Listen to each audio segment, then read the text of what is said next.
आज हम S block elements का सेकंड पार्ट स्टार्ट कर रहे हैं जिसका नाम है alkaline earth metals. Alkaline earth metals के जो मेंबर्स हैं beryllium, magnesium, calcium, strontium, barium और रेडियम। ठीक है, जो रेडियम है ये आपका रेडियो एक्टिव है।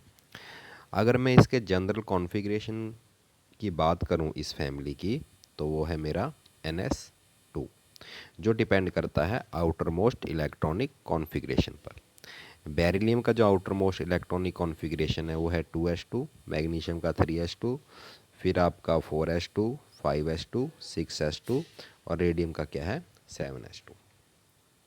अब इस फैमिली को हम एल्कलाइन अर्थ मेटल्स क्यों बोलते हैं? एल्कलाइंस हम इसलिए बोलते हैं कि अगर मैं इस फैमिली के किसी भी ऑक्साइड्स को लूँ, ठीक है, जैसे मान लीजिए मैं कैल्शियम ऑक्साइड ले रहा हूँ CaO, ठीक है, और इसे मैं अगर वाटर में डिज़ोल्व करता हूँ तो एक एल्कलाइन सॉल्यूशन देता है। Alkaline solution means basic solution, ठीक है, जिसमें कौन से आयन प्रेजेंट हैं आपके OH नेगेटिव। ठीक है, किसी भी फैमिली का अगर आप ऑक्साइड लोगे, ठीक है, और उसको वाटर में डिज़ोल्व करोगे तो सॉल्यूशन कैसा बनता है? एल्कलाइन। ठीक है, और अर्थ क्यों जुड़ा इसके साथ? क्योंकि ये जो पाए जाते हैं आपके एलिमेंट एल्कलाइन अर्थ मेटल्स के, ये पाए जाते हैं अर्थ के क्रस्ट में। ठीक है, जो आपका बाहरी पार्ट है अर्थ का, वहाँ पर मिलते हैं, तो इसलिए इनको हम बोलते हैं एल्कलाइन अर्थ मेटल्स। अब सबसे पहले आता है एटॉमिक एंड आयनिक रेडियाई। आप सभी को पता है कि जो एल्कलाइन अर्थ मेटल हैं वो सेकंड ग्रुप के मेंबर हैं। ठीक है, फर्स्ट ग्रुप के मेंबर आपके एल्कली मेटल्स हैं, सेकंड ग्रुप के मेंबर आपके कौन से हैं? Alkaline earth metals. तो जब आप पीरियोडिक टेबल में लेफ़्ट से राइट जाते हैं तो क्या बढ़ता है? Nuclear charge. ये बात आपको अच्छी तरह से पता है। न्यूक्लियर चार्ज बढ़ेगा तो अट्रैक्शन बढ़ेगी, और अट्रैक्शन बढ़ेगी तो साइज़ क्या होगा? कम होगा। ठीक है, तो जो सेकंड फैमिली है एल्कलाइन अर्थ मेटल, उनका जो साइज़ है वो फर्स्ट फैमिली से कैसा है? छोटा है। ठीक है, तो the atomic and ionic radii of alkaline earth metal are smaller than those of alkali metals. ठीक है, due to increase in nuclear charge. और जब हम ग्रुप में जाएंगे, डाउन द ग्रुप, ऊपर से नीचे की तरफ जाएंगे, तो एटॉमिक एंड आयनिक रेडियाई वो क्या होता है? इंक्रीज होता है, क्योंकि डाउन द ग्रुप क्या बढ़ती हैं? नंबर ऑफ शेल्स बढ़ती हैं। इसके बाद आता है आपका आयोनाइजेशन एंथैल्पी। तो आपको पता है जो एल्कलाइन अर्थ मेटल्स हैं वो कहाँ रखे गए हैं? पीरियोडिक टेबल के एक्सट्रीम लेफ्ट में। ठीक है, और जो लेफ्ट वाले जो एलिमेंट्स हैं एल्कली और एल्कलाइन, इनका जो साइज़ होता है वो कैसा होता है? बड़ा होता है। ठीक है, साइज़ बड़ा होने के कारण इनकी जो आयोनाइजेशन एंथैल्पी होती है वो कैसी होती है? लो। ठीक है, और आप सभी को पता है कि जो आयोनाइजेशन एंथैल्पी है वो डिपेंड करती है किस पर? साइज़ पर। तो यदि आप डाउन द ग्रुप जाओगे तो साइज़ बढ़ता है, और साइज़ बढ़ेगा तो आयनाइजेशन एनर्जी क्या होगी? डिक्रीज होगी। ठीक है, तो since the atomic size increase from down the group, ठीक है, so their ionization energy decrease. उसके बाद क्वेश्चन है कि the first ionisation enthalpy of alkaline earth metals are higher than those of group first metals. ठीक है, first ionization enthalpy का मतलब है फर्स्ट इलेक्ट्रॉन निकालना है मैंने। ठीक है, अब आपको पता है जो एल्कली मेटल्स हैं उनका साइज़ बड़ा है, और जो एल्कलाइन अर्थ मेटल है उनका साइज़ छोटा है। ठीक है, तो जब साइज छोटा होता है तो अट्रैक्शन ज़्यादा होती है, अट्रैक्शन ज़्यादा होगा तो इलेक्ट्रॉन निकालना मुश्किल होगा, तो आयोनाइजेशन एनर्जी भी कैसी होगी? हाई। ठीक है, तो जो H1 H1 for alkaline earth metal is higher than किससे? First ionisation enthalpy of alkali metal due to smaller size. अब अगर हम बात करें सेकंड आयोनाइजेशन एंथैल्पी की, वो उल्टा हो जाएगा।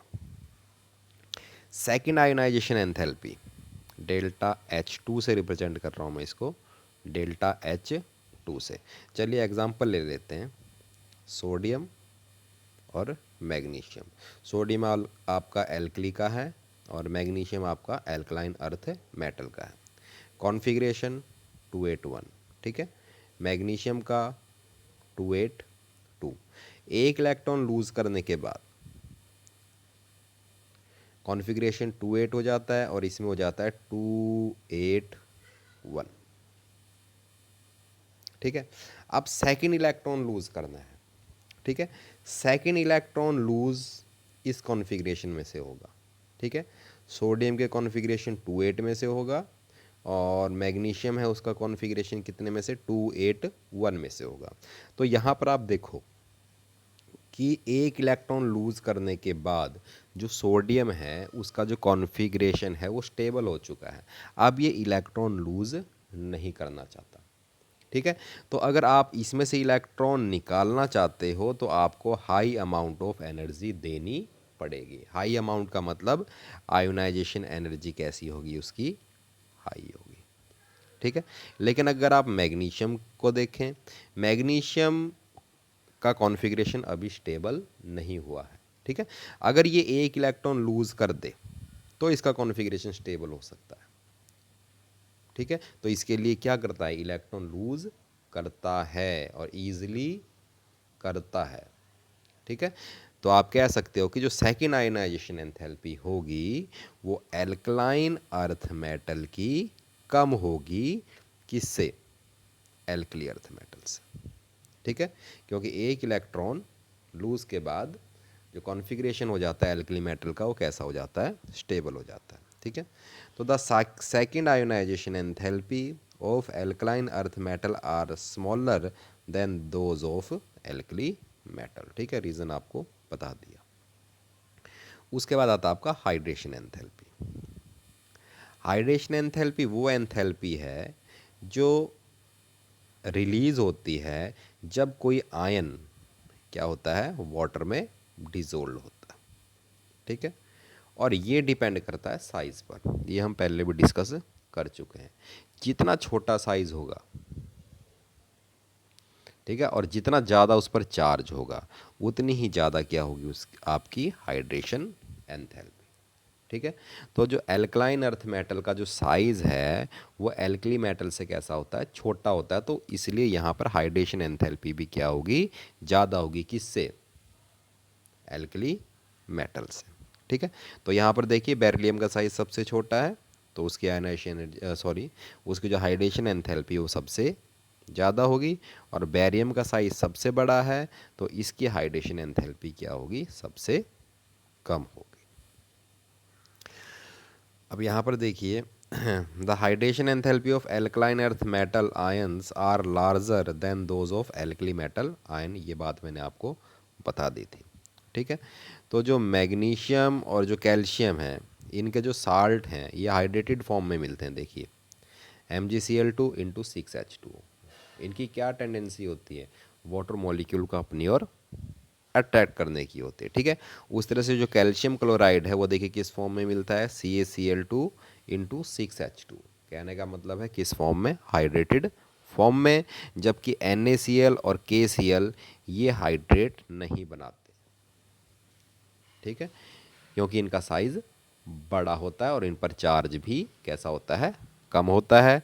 सोडियम पे भी +1 होता है और पोटेशियम पे भी कितना होता है, +1।